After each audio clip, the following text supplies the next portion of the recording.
আজ হচ্ছে চৈত্রের নবরাত্রির প্রথম দিন।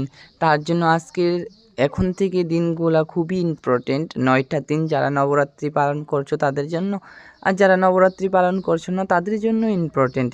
এই ৯টা দিন আমরা ৯ দেবীকে পুজো করে থাকি এবং ৯টা নামে মাকে আমরা পুজো করে থাকি, ডাকি। তো আজকে হচ্ছে শৈলপুত্রী দেবীর পুজো।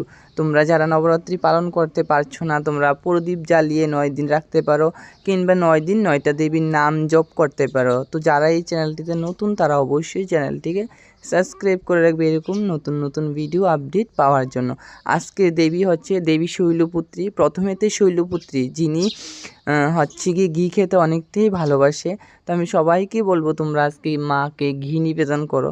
এই সমস্ত কিছু কিন্তু পরে আমরা ব্যবহার করলে আমাদের রোগ থেকে মুক্তি পায়, দুঃখ দুর্দশা কেটে যায়। তোমরা মায়ের সামনে ঘি নিবেদন করো, শৈলপুত্রীর নামে জপ ধ্যান করো, ওনার কথা শুনো।